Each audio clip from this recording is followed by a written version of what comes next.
പ്രിയ കുടുംബാംഗങ്ങളെ, ഇതിനു മുൻപ് ഞാനൊരു വീഡിയോ ചെയ്തിട്ടുണ്ടായിരുന്നു. ഏതാണെന്ന് വെച്ചാൽ ശ്രീകൃഷ്ണ വിഗ്രഹം, അതും പുല്ലാങ്കുഴൽ ഊതുന്ന കൃഷ്ണ വിഗ്രഹം വീട്ടിൽ വെച്ച് കഴിഞ്ഞാൽ അത് വീട്ടിൽ ദോഷമാണ് എന്ന വിധത്തിൽ ഒരാൾ സംശയം ചോദിച്ചപ്പോൾ അതിനുള്ള മറുപടിയാണ് ഞാൻ കൊടുത്തത്. ആ വീഡിയോ കണ്ടതിന് ശേഷം മറ്റൊരു ആൾ എന്നെ വിളിച്ചു. ഒരാളല്ല, 2-3 ആൾക്കാർ വിളിച്ചു. അവർ ചോദിച്ച ചോദ്യവും ഇതേപോലെ രസകരമായൊരു ചോദ്യമാണ്. അവരുടെ ചോദ്യവും അവരുടെ പൂജാമുറിയിൽ തന്നെയാണ്. നിങ്ങൾക്കും ഇത്തരത്തിലുള്ള എന്തെങ്കിലും സംശയങ്ങൾ ഉണ്ടെങ്കിൽ കമൻറ്റ് ബോക്സിൽ രേഖപ്പെടുത്താം, അല്ലെങ്കിൽ എൻ്റെ വാട്സപ്പ് നമ്പറിൽ നിങ്ങൾക്ക് വോയിസ് ആയിട്ടോ അല്ലെങ്കിൽ ടെക്സ്റ്റ് മെസ്സേജ് ആയിട്ടോ എഴുതി അയക്കാം, സ്വയം പരിചയപ്പെടുത്തിക്കൊണ്ട്. പലരും പരിചയപ്പെടുത്തുന്നില്ല, അതുകൊണ്ടാണ് പേര് പറയാൻ മടിക്കുന്നത്. അപ്പോൾ എന്ത് വേണം? ഇവർ ചോദിച്ച ചോദ്യം എന്താണെന്നറിയോ? ഇവർ ചോദിച്ചത് വീട്ടിൽ ഉഗ്രമൂർത്തികളുടെ ഫോട്ടോ വെക്കാൻ പാടുണ്ടോ എന്നുള്ളതാണ്. ഉദാഹരണവും പറഞ്ഞു. നരസിംഹമൂർത്തി, ഭദ്രകാളി, അതോടൊപ്പം ശിവൻ്റെ താണ്ഡവമാടുന്ന നടരാജ വിഗ്രഹം, ഇതൊന്നും വീടുകളിൽ വെക്കരുത്. കാരണം ഉഗ്രമൂർത്തിയാണെങ്കിൽ, ഉദാഹരണം നരസിംഹമൂർത്തിയുടെയോ ഭദ്രകാളിയുടെയോ ഒക്കെ ആണെങ്കിൽ ആ വീട്ടിലെപ്പോഴും കലഹമായിരിക്കും, ആ വീട്ടിലെപ്പോഴും പ്രശ്നങ്ങളായിരിക്കും, ദുരിതങ്ങളായിരിക്കും എന്നാണ് പറയുന്നത്.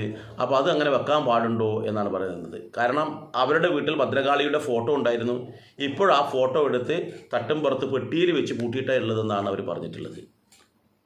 നമ്മൾക്കെന്ത് തോന്നുന്നു? ഇത്തരത്തിൽ ഒരുപാട് കാര്യങ്ങൾ നമ്മൾക്കിടയിൽ പ്രചരിപ്പിക്കുന്നുണ്ട്. നമ്മൾ ചിന്തിക്കേണ്ടത് എന്താണെന്നറിയോ? ഓരോ ദേവീ ദേവന്മാർക്കും ഓരോ ഭാവമാണുള്ളത്. മന്ദഹസിച്ചുകൊണ്ട് നിൽക്കുന്ന ലക്ഷ്മി ദേവിയുണ്ട്, അതുപോലെ തന്നെ സരസ്വതി ദേവിയുണ്ട്. ഭദ്രകാളിയുടെ രൂപം നമ്മൾ ശ്രദ്ധിച്ചു കഴിഞ്ഞാൽ നമ്മുടെ മനസ്സിലുള്ള വികാരത്തിനനുസരിച്ചായിരിക്കും ആ രൂപത്തിൽ നമുക്ക് ആ ദേവിയെ കാണാൻ കഴിയും, ആ രൂപത്തിൽ കാണാൻ കഴിയും. നിങ്ങളൊരു ഫോട്ടോയിലേക്ക് നോക്കുക, വളരെ സഹതാപ രൂപത്തിൽ നിങ്ങൾ ആ സഹതാപം മനസ്സിൽ വിചാരിച്ചുകൊണ്ട് ആ ഫോട്ടോയിലേക്ക് നോക്കിയട്ടെ, ആ രൂപത്തിലൊരു സഹതാപ ഭാവം നമുക്ക് കാണാൻ കഴിയും. സ്നേഹത്തോടു കൂടിയുള്ള ആ ഒരു വികാരത്തോടു കൂടി നമ്മൾ ആ ഫോട്ടോയിലേക്ക് നോക്കിക്കഴിഞ്ഞാൽ ആ ഫോട്ടോയ്ക്കും സ്നേഹത്തോടുള്ള വികാരം പ്രകടമാകുന്നത് നമുക്ക് കാണാൻ കഴിയും. അത് ഫോട്ടോയുടെ ഒരു പ്രത്യേകതയാണ്. ഞാൻ ഇത് പറയാൻ കാരണം അറിയോ? നിങ്ങളുടെ വീട്ടിൽ ഉഗ്രമൂർത്തിയായിട്ടുള്ള ഏത് ഭദ്രകാളിയാവട്ടെ നരസിംഹമാവട്ടെ എന്തോ ആവട്ടെ ഉണ്ടെങ്കിലും ആ ഫോട്ടോ വെക്കുന്ന ആളുടെ വികാരത്തിനനുസരിച്ചാണ് അതിൻ്റെ ഗുണം കിട്ടുക, അവരുടെ വികാരത്തിനനുസരിച്ച്. ഞാൻ ഭദ്രകാളിയെയാണ് ആരാധിക്കുന്നത്. എൻ്റെ ലക്ഷ്യം എന്താണെന്നറിയോ? ഞാൻ ചിന്തിക്കുന്നത് എന്നെപ്പോലെയല്ല, ഓരോ ആൾക്കാർ ചിന്തിക്കുന്ന കാര്യമാണ് ഞാൻ പറഞ്ഞത്. ഭദ്രകാളിയെ ആരാധിക്കുന്നു. എൻ്റെ ചില ഉഗ്രമൂർത്തിയാണ് ഭദ്രകാളി, സംഹാര രുദ്രയാണ് ഭദ്രകാളി. അപ്പോൾ അങ്ങനെയുള്ള ഭദ്രകാളി ഞാൻ വെക്കുന്നത് എൻ്റെ വീട്ടിലുള്ള ദുരിതങ്ങളെ ഇല്ലാതാക്കാൻ, കഷ്ടപ്പാടുകളെ ഇല്ലാതാക്കാൻ, എൻ്റെ മാനസികവും ശാരീരികവുമായ ശത്രുക്കളെ ഇല്ലാതാക്കാൻ. ശത്രു സംഹാരിണിയാണല്ലോ ഭദ്രകാളി. ഈ ഭദ്രകാളിയെ നമുക്ക് വീട്ടിൽ വെച്ചിട്ട് ആരാധിക്കാം. നമ്മൾക്കുള്ള ശത്രുക്കൾ എന്താണ്?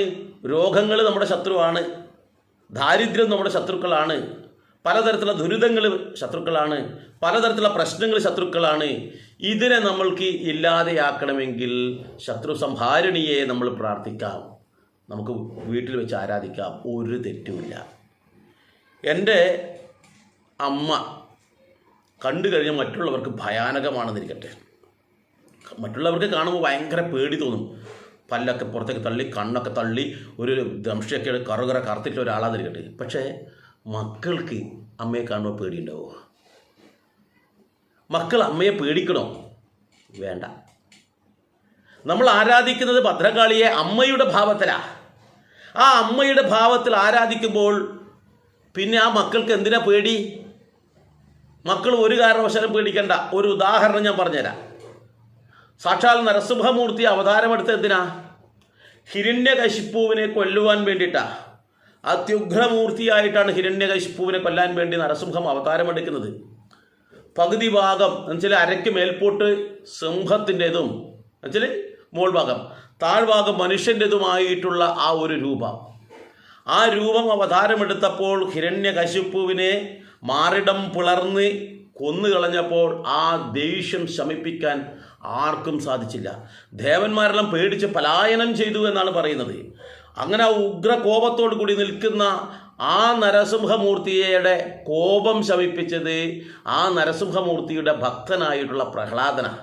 എന്താ ചെയ്തേ? ആ നരസിംഹമൂർത്തിയെ അങ്ങോട്ട് സ്തുതിച്ചുകൊണ്ട് നാരായണ നാമം ജപിച്ചു പ്രഹ്ലാദൻ.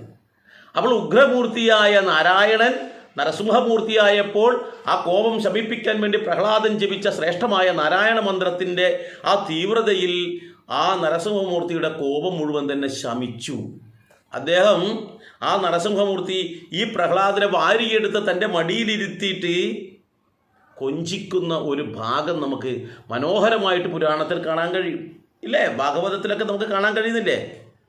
അപ്പോൾ അങ്ങനെയുള്ള ഭക്തനാണ് നമ്മളെങ്കിൽ, എൻ്റെ സംരക്ഷകനാണ് നരസിംഹമൂർത്തി എന്ന് നമ്മൾ ചിന്തിക്കുന്നുണ്ടെങ്കിൽ, ആ നരസിംഹമൂർത്തിയുടെ ഫോട്ടോ വീടുകളിൽ വെച്ചാൽ ഒരു തെറ്റുമില്ല. നമ്മുടെ ചിന്താഗതിയാണ് ഞാൻ പറഞ്ഞു വന്നത്.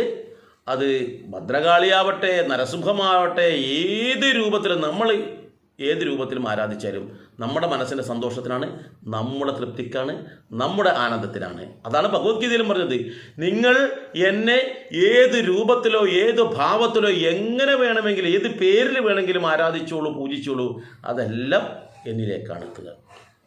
അതുകൊണ്ട് ആ സഹോദരിയും മനസ്സിലാക്കേണ്ട ഒരു കാര്യം എന്താണെന്ന് വെച്ചാൽ, നിങ്ങളുടെ വീടുകളിൽ ഉഗ്രമൂർത്തിയുടെ ഫോട്ടോ വെച്ച് ആരാധിക്കുന്നുണ്ടെങ്കിൽ നിങ്ങൾക്ക് ഒരു തരത്തിലുള്ള ദോഷവുമില്ല.